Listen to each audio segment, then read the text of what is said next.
With 2024 bowl games and playoff games coming down the line here this weekend as we move closer to finding out who the 2024 national champion will be, we are moving into the 2025 offseason. I'm going to talk about my top 15 quarterbacks heading into the 2025 season right after the stinger.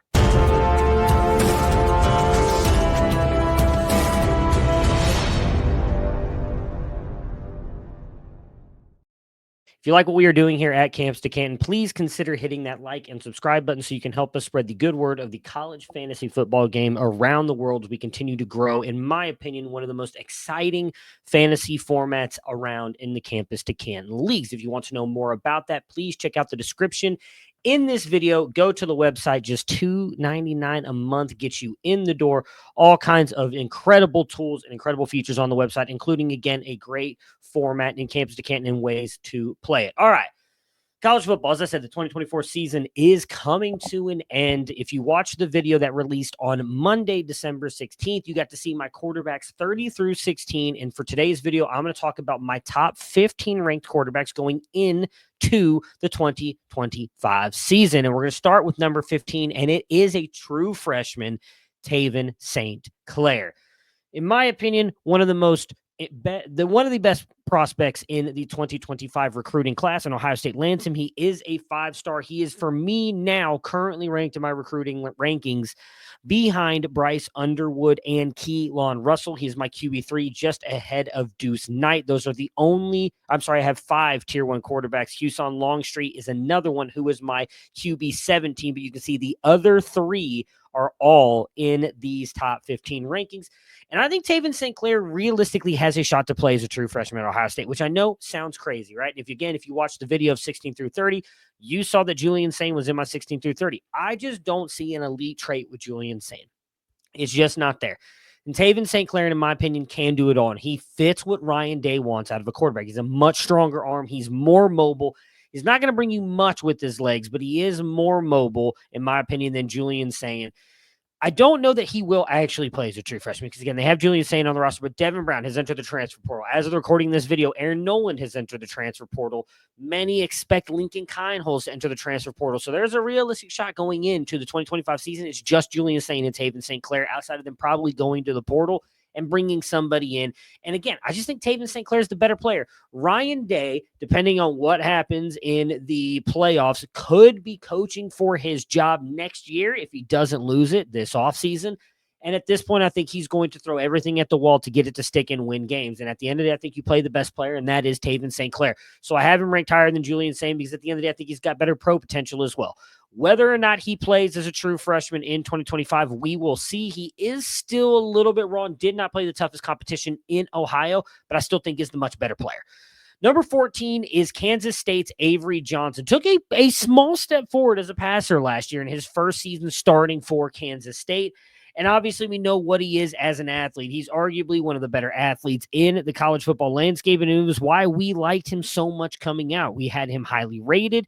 We thought that he could be a very good quarterback just from the rushing side alone. Now, I was always hesitant to believe in him as a true fantasy threat moving forward in losing Colin Klein because he did such great things with that offense. He made Will Howard something, among other players. But he played really good last year. He added a lot of rushing upside. And again, I thought he improved as a passer in a massive way. And if he's able to continue to do that, I think that he's going to probably be a top 15 guy again next year, which is insane to say because I know coming out, not many of us thought that of him. We did not think that he was going to be that good a player. Matter of fact, if you go look at our evaluation of him in the freshman guide, it was not the most flattering overall, written by one Felix Sharp. But I think that he has proven us wrong in that aspect. And again, could be a player who is even higher than this 14 ranking. We have him at 21 miles per hour, and he ranks favorably to guys like Malik Cunningham and Russell Wilson in our database. The biggest thing a hit against him has really been his ball velo. We had it tracked at a 53, which is, in my opinion, below average. So anything 60 and over is elite, and I think anything probably 56 and over is really good. In my opinion, he's below average with that 53 rating, and we kind of have seen that at times. On top of that, in his season last year, and I do want to give him some leeway here, and again, his first year starting, but when he played the better teams on his schedule is when he really struggled, but he was really amazing against the lower end teams, which is what you want to see, but want to see him improve against those better teams. Coming in at number 13 is Josh Hoover. Josh Hoover had a really good year for TCU last year and is a player that I honestly was not expecting to be as good as he was. Now, he is listed, I believe, right at about 6 foot. I don't think that he is actually 6 foot, but this year he completed 66% of his passes for 3,697 yards and a 23-10 touchdown to interception ratio. Obviously, he's not really a rushing threat at all. He brought nothing on the rushing side of things. But in the Sonny Dykes offense, we like guys who pass the ball a lot. He did that. I think that he will continue to do that. TCU looked like a much better team in the second half, so maybe going into the 2025 season, I don't know if they'll be a contender in the Big 12, but I don't expect Josh Hoover to take much of a step back. The big fear, obviously, will be here is can they add any players on the outside to help him out? Obviously, it sounds like Savion's probably going to go to the NFL. I think he actually might be out of eligibility, so they'll need to add something on the outside to help out Josh Hoover. But if they do that, I think that he probably falls somewhere in this top 15 range as a fantasy asset. Number 12 for me is Dante Moore.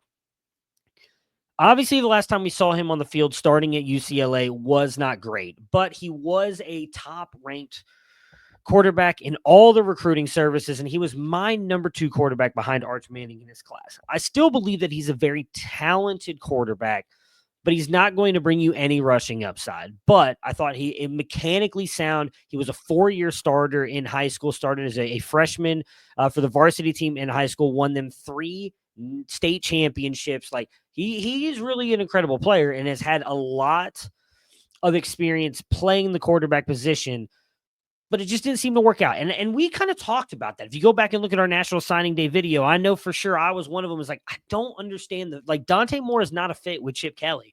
Not a fit with that offense. And I get maybe it was an NIL thing, but still was just not a fit. And I didn't think it was going to go that well. Did think he was going to start, and he did, and it just didn't go well. If Will Stein stays here with Oregon, I think they will be able to capitalize what Dante Moore is, which is just this advanced passer who knows how to get through his reads. He can deliver the ball all over the field. There also were reports that he was dealing with a shoulder issue in his freshman season as well through fall camp and into the start of the season. Fully healthy, Dante Moore with Will Stein's offense, likely going to get some weapons in the portal. They added, in my opinion, the best wide receiver I have scouted since we started this, outside of Jeremiah Smith, and he's one of the top wide receivers we've scouted since being here, and DeCorian Moore. Oregon's going to be loaded. Top 5 offensive line, more than likely, no worse than top 10. They're going to have weapons all over the field, and again, Will Stein just does a brilliant job calling games. I think Dante Moore is, as Michael Jordan says, the ceiling is the roof with this kid. So top 12 may be a little bit too low for him, but I still just don't know. I still believe in Austin Novosad, who is there as well, though I think obviously if they did, they wouldn't have gone and got Dante Moore. It'll probably be some kind of competition, but I expect Moore to win it and be very productive for you on the college fantasy side of things. And if he plays 2 years, I still think the NFL upside is there. Number 11 for me is true freshman Deuce Knight. I mean, I absolutely love this kid. He is just extremely fun to watch. He's going to be, we've talked about it over the past couple of years and like players that you just want to watch. And one of them last year was DeMond Williams coming in, Lenore Sellers a couple of years ago. Like we've just talked about certain players, like they're just going to be fun to watch on the college football level. And I think Deuce Knight is going to be one of them. I love the landing spot for Auburn, and I think even more so now, it is cleared out with the news as of today. Obviously, Jackson Arnold committed there in the portal, and then Walker White entered the portal, which we kind of expected. Deuce Knight is a .983 athlete. We have him at 20.5 miles per hour with a ball velo of 58. That is in the strength levels of those like Colin Kaepernick and Michael Penix Jr. An extremely strong arm and an incredible athlete, over 1,000 yards rushing last year as a quarterback. This guy is going to be what Auburn fans have wanted in a quarterback, and we possibly will do what we saw Hugh Freeze do with Malik Willis at Liberty. The difference is I think Deuce Knight is a better passer than Malik Willis, but he's got the arm, he's got the mobility. He does need a little bit of time. He improved a little bit as a senior, but his completion percentage and accuracy at the high school level, I think, is a little bit to be questioned. Really the only question I have about his game, because I don't think his mechanics are horrible and obviously can do everything else. Can sitting a year behind Jackson Arnold give him kind of the boost he needs to then take over college football as a sophomore and a junior? I think so. I think we could realistically be looking at like a Lenora Sellers type rise here for Deuce Knight, a player who sat for the most part his entire freshman season and then came out this year as a sophomore. And yeah, he struggled a little bit early, but then at the back half of that season, we saw him just take off. And he's a guy who, I mean, if you've been looking at the rankings graphics, you know I have him as the number 2 quarterback in this class, and we'll get to it. That's the ceiling for Deuce Knight. And I think outside of Bryce Underwood, who is incredible in everything, Deuce Knight could be the one who jumps Keelan Russell and probably the QB2 of this class. Like, I really believe in his talent, and I do think the landing spot with Hugh Freeze and Auburn is going to be good for him, and he'll get at least 1 year of Cam Coleman, Malcolm Simmons, and Perry Thompson, assuming none of those guys transfer out. It's a loaded wide receiver room for him. I can't wait. At 10, another true freshman, Keelan Russell. He himself is also an incredible athlete, and he played with the number 1 wide receiver in his class that I was talking about earlier, going to Oregon in DeCorian Moore. I mean, Keelan Russell is just a lot of fun to watch, and much like Deuce Knight, improved over time. In fact, he actually improved a lot more than Deuce Knight, which is why I have graded him higher and actually moved him ahead of Deuce Knight. Keelan Russell can do it all. He's a running threat, and he is a much better passing threat than Deuce Knight when it comes to accuracy. But the production hasn't quite been there for Keelan Russell. Again, though, this senior season for him was much better than what we saw out of Deuce Knight, and it was a much bigger step up for Keelan Russell than we had seen over the past couple years for him. Played at Duncanville, again, is in 6A here in Texas, one of the best schools, one of the best high school divisions in the entire high school landscape. I believe they were sitting as like a top 5 team for most of the season. We have him, though, as a 0.81 athlete. The difference is, though, between him and Deuce Knight is his ball velo. He does not have as strong as arm as Deuce Knight. He comes in at 54, which, again, I would say is average. It sits there with guys like Steve Young, Russell Wilson, Jordan Travis. So, again, not bad arms, but not Michael Penix, who can like throw the football through a brick wall. Regardless, though, the biggest thing Keelan Russell has going for him is Kalen DeBoer. Kalen DeBoer has made, whatever it is, chicken soup out of what. Like, he just gets the best out of his players, and I think that he will be able to do that with Keelan Russell. If you look at what he was able to get at Jalen Milroe this past season, more so as a rusher, but was able to do things as a passer, Keelan Russell comes in as a much better passer than Jalen Milroe. Now, he's not the athlete Jalen Milroe is, but he can do stuff with his legs. I expect Kalen DeBoer to get the best out of Keelan Russell, and because of that, I think he's just going to continue to rise, and likely once he takes over as a starter, which they have Ty Simpson on the roster, and maybe Milroe comes back. I don't know what's going to happen. They also has Austin Mack, who transferred over to Washington. We'll see what happens in the quarterback room there. I don't know that Keelan Russell starts as a freshman. I wouldn't doubt it, though. I think that he could come in and play right away if they wanted him to. And he's got the weapons around him. And Ryan Williams, they'll add others, I'm sure, either through the portal or recruiting over the next couple of years. Keelan Russell is just a name that's going to continue to rise. At number 9 for me is Aiden Childs. Now, I've been the biggest fan of Aiden Childs here at the network. I think he's an extremely good quarterback, and we saw him really kind of change his game here in the second half of the season for Michigan State. When he started off the year, he was not the player we saw in high school. In high school, he was this very accurate player, or accurate quarterback who seemed to throw the ball, lead his receivers, like easy completions, could challenge all 3 levels of the field, and was just a very accurate and competent quarterback. Coming into the season, he seemed to force balls here and there, was throwing a lot of interceptions. That changed in the second half of the season. Second half of the season, he got back to that, accurate quarterback. He can use his legs. Now, the biggest thing for us is he does not have a good ball velo. We have him at 51.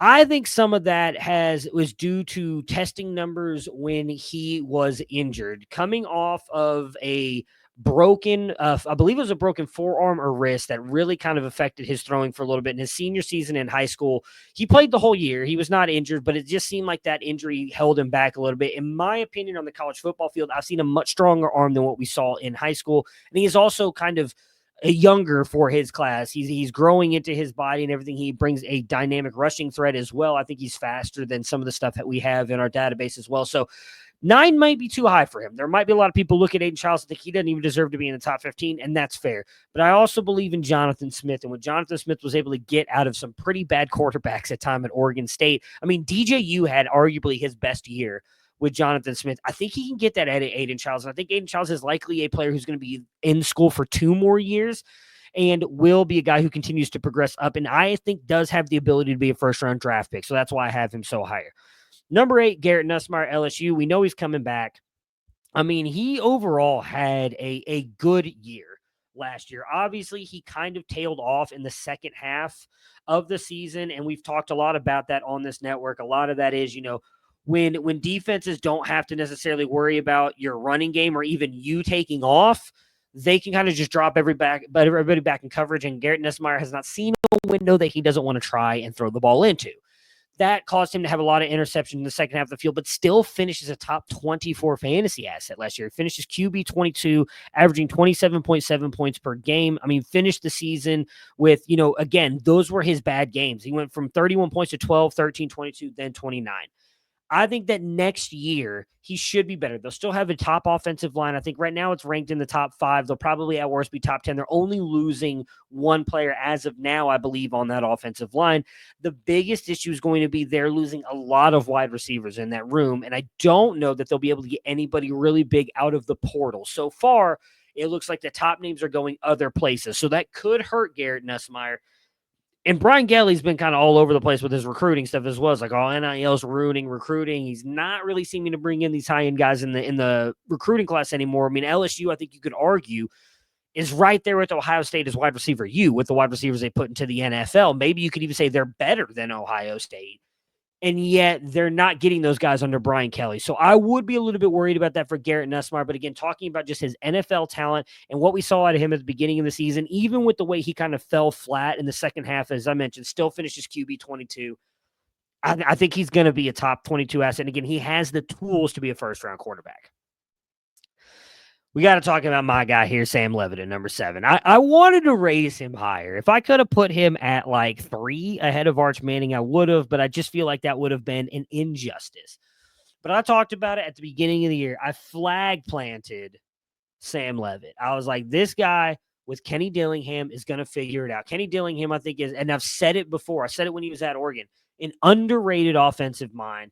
And people, talked all this about him was the time with Bo Nix at Auburn and wasn't that great. But Mackenzie Milton, I believe, was the quarterback at Florida State at the time that he was there. May have even been Jordan Travis for that time. I don't remember exactly who the quarterback was. But he was good there as well before coming over to Oregon. Helped Bo Nix have that incredible season before moving on to Arizona State. Now Bo Nix continued it with with Will Stein. But when he went there last year, it really looked like Arizona State was taking a step forward, and then they injured like 4 quarterbacks on the roster. And I talked about it all offseason. In my opinion, Sam Levitt, he can use his legs. He's got an incredible arm. He's very accurate when he wants to be and can just put the ball anywhere on the field. I think he is a pro-level prospect. Said that in my write-up of him. I've loved this kid since I watched his highlights and watched him play at Wesleyan. I would watch his games live. Incredible player and incredible kid. Finished the year as QB 19. This was a guy that was not even being drafted by some people. There were Arizona State fans telling you that Jaden Rashada should have been the quarterback, and who's this Sam Levitt kid, when I told y'all that's the guy. QB 19 by the end of the season, finished with a straight 28 points, fantasy points per game. And I think it's going to get even better next year. I mean, this was a team that had nothing around him outside of Jordan Tyson, right? If you watch the games, and I don't remember exactly what it was, they talked about it in the Big 12 championship game. It was like Jordan Tyson, Cam Scatabo, Shimon Medier, the tight end, and then like 4 other receivers added up to get to like Cam Scatabo's reception numbers. That's what he was dealing with this past year, and yet he still finishes QB 19. I think, honestly, QB 7 is low for him. I think you could make the argument to put him all the way up at 5, and I'm going to be honest with you, the more I've thought about my rankings, I might move Bryce Underwood to 3, put Sam Levitt at 4, and then Arch Manning at 5. Regardless, I think this guy has got it all. I think that he's going to be an NFL player, and I think there's a shot he comes out after his junior season. Now, I don't know that he will, but I think the opportunity is going to be there for him. At 6 is Drew Allar. Now, I think Drew Allar has all the talent in the world. I've said before, and I said at the beginning of the year, I think his biggest issue is actually the Penn State offense. And I wish he would transfer out and go somewhere else. Because I think if he were to go to an offense that would allow him to just air it out and throw the ball deep down the field, he would have an incredible season. He still finishes QB 30 in. I understand Andy Koldenicki is a much sexier name for offense. It's more of the running game. They did allow Drew Lar to air it out a little bit more, finish with 24.5 points per game. But I really do think that if he were to go to an offense that would really let him air it out, Drew Lar could be in the conversation for the number 1 pick. I don't think he's going to leave Penn State. I know he's announced that he's coming back. I still think everything's there for him. Everything's ahead of him. He's a great player, has all the tools in the world. He's been comped to Josh Allen, among other players. He has an incredibly strong arm. I like him a lot. And I think maybe he's also one of those players who, like, come, NFL draft time, when maybe he gets out there and he's able to do a couple things and do the combine, maybe even, obviously coming back a year, he'll be able to go to the Senior Bowl. Maybe he goes to the Senior Bowl and kind of really impresses there, and then ends up moving himself into that first round pick and could be a guy who ends up being really good in the NFL. But that being said, I don't love him right now for fantasy side. You're betting 1,000% on the NFL side of things. But just to give you guys, I just want to point this out for Drew Lar. He is a .964 percentile athlete. And I mentioned it earlier, right? I said anything 60 and above is elite when it comes to arm strength. His ball velo was tracked at 60. Byron Leftwich, Dan Marino, Carson Wentz, Jay Cutler. That's what we're talking about. That's the kind of arm we're talking about here. Yet they don't let him use it. James Franklin, I get it. He wins games, but my goodness, you got to open up that offense. I wish we could just see Drew and Lar at least for one season. At 5, I've got Nico. Look, Nico is an incredible player, and definitely looked better in the second half of the season, okay? But in the middle there, it took a pretty massive dip. He was good early on against like the Chattanoogas of the world, took a pretty big dip, and then kind of bounced back. He can bring you the rushing upside. He has a very strong arm as well. He's right up there in the 59-60 range in ball velo. The biggest thing for him is he's just not very accurate. Struggles with some of the short intermediate throws, and definitely at times struggles with those deep throws. He's got to improve on that. Fantasy side of things, if he can get even just a little bit better, I think he'll be good for you in the Josh Heupel offense. But from an NFL perspective, that was our biggest concern. That I know some of the services had him as like QB 1 or 2. That was our biggest concern about him, was just that accuracy. We had him as a tier 2 quarterback. He's got to improve on that. And I think you're looking at 2 more years of this guy. I just don't think he's going to take that big of a step forward to leave after his junior year, but still love the player. I think he's really good. Number 4 for me, Bryce Underwood. Look, he's the best quarterback prospect I have scouted since being here at campus to Canton. He can do it all. He's a rushing threat. He's a passing threat. I think the only thing you have to be worried about, a 59 ball velo for him as well. Just an incredible player, really close to an elite arm, and might even grow into an elite arm in college. The only thing I think people have to be worried about here is the Michigan effect, right? Does this offense hold him back in any way, or is he able to kind of be that rising tide that raises all ships, right? Sharon Moore, give it to him. He beat Ohio State 4 years. Well, he's been on the staff and whatnot. He beat Ohio State twice as the head coach. They have just not been an offense that airs it out, and I think that could hinder Bryce Underwood a little bit, but I think at the end of the day, he's just so talented that it's not going to matter. Number 3, Arch Manning. Look, I think Arch... I'm going to be honest. I hate these people who just don't know anything and just like, well, he wouldn't be that high if his last name wasn't Manning. Yeah, I would. He could be Arch Komikowski, and he would still be a very good quarterback. He is extremely talented. He is a rushing threat. He can throw the ball all over the field. Yes, I get it. He played weak competition in Louisiana, and he hasn't necessarily gotten the chance to go out there and play the toughest competition in the SEC yet. In the games that he started, it was like Mississippi State, UL Monroe, and then at times it seems like, unfortunately, which I don't get this part, but Sark only brings him out there to run the ball, and I feel like defenses know that at this point, so that kind of hinders him as well. But at the end of the day, I also believe in Steve Sarkisian, top offensive line, going to have weapons all over the field. Arch is going to be a first-round pick, and he is talented enough. I think he deserves to be up here at 3, but I do hear the argument as well that he hasn't done enough, and so people who don't have him this high, I understand it, and I don't knock it, but I think he will be that kind of player next year. 2, Lenora Sellers. Look, I talked a little bit about it earlier. I mean, this kid's just he's the bee's knees, as the kids say. Or I don't think kids say that anymore. He's an incredible player, incredible athlete, can throw the ball everywhere. And I would have loved to see South Carolina get into the playoffs, and he almost got them there. I think they will next year. Lenora Sellers is, and I know Felix has said this from the beginning, like an Anthony Richardson type prospect, and he really is. The difference is Lenora Sellers can already pass the ball like a competent quarterback. Like we saw Anthony Richardson struggle with some things. I know he made some NFL throws on Saturdays, but he still struggled with some stuff. Lenoris is already better, in my opinion. Like Lenora Sellers, I think, which is crazy because he was a 3-star quarterback. We had him very high in our tier 2, but none of the recruiting services, if I remember correctly, had him. And they might have adjusted toward the end, but early on when we were talking about, he was not that high.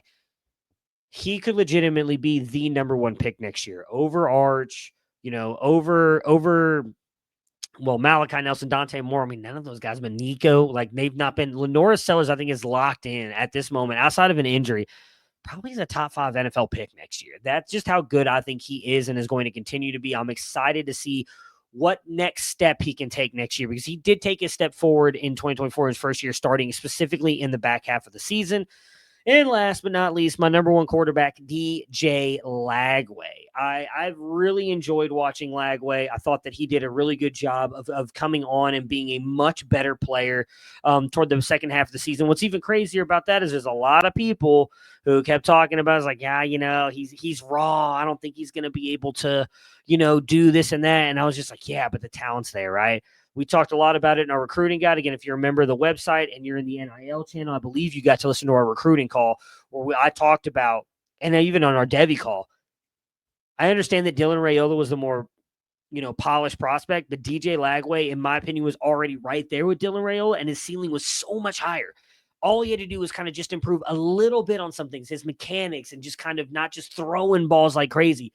But yeah, I was like, I don't think he can do it at the NFL level. One thing everybody talked about watching those high school plays was he launched like a 60-yard deep bomb, like jumping, right? And everybody's like, well, he can't do that at the college football level. Myself, I said that. And then he did it at the college football level, like DJ Lagway, and he did it in a Billy Napier offense. This is a dude we thought was going to get fired this year because he doesn't know how to tailor his offenses around talented players, and DJ Lagway beat all of that. He was still good toward the end of the season with a bum ankle. This guy can do anything and everything on the field. I think DJ Lagway is, out of all of these quarterbacks that I've mentioned, all of them right there. I mean, Bryce Underwood, I think, has a shot to be the number 1 overall pick. Lenora Sellers has a shot to be the number 1 overall pick. I feel the best about that with DJ Lagway, though, from what we saw from him as a true freshman with real no weapons around him because Trey Wilson was hurt for major parts of last year, and a poor offensive line. Now, they had a good running game with Jaden Ball, the true freshman, is doing really good. But just overall was a Florida team that's rebuilding, but not like a top team in the SEC. And DJ Lagway and it was able to help them win games. He saved Billy Napier's job. I'm all in on DJ Lagway. So let me go through these again real quick. We'll start at 15. 15, true freshman for Ohio State, Taven St. Clair. At 14, Kansas State's Avery Johnson. 13, TCU's Josh Hoover. 12, Oregon's Dante Moore. 11, true freshman for Auburn, Deuce Knight. At 10, Alabama's true freshman, Keelan Russell. 9, Michigan State's Aiden Childs. 8, LSU's Garrett Nussmeier. 7, the guy, the man. He's him, as the kids say. Arizona State's Sam Levitt. Number 6, Penn State's Drew Allar. Number 5, Tennessee's Nico. Number 4, at Michigan, Bryce Underwood, true freshman. Number 3, Texas's Arch Manning. Number 2, South Carolina's Lenora Sellers. And number 1, Florida's DJ Lagway. That's it. That's my top 15. You'll notice there's some big names not in there. Like, for instance, Dylan Raiola, not in my top 30. If there's other names you think should have been in the top 15 or maybe should not have been here, leave me a comment below. We will catch you guys again soon.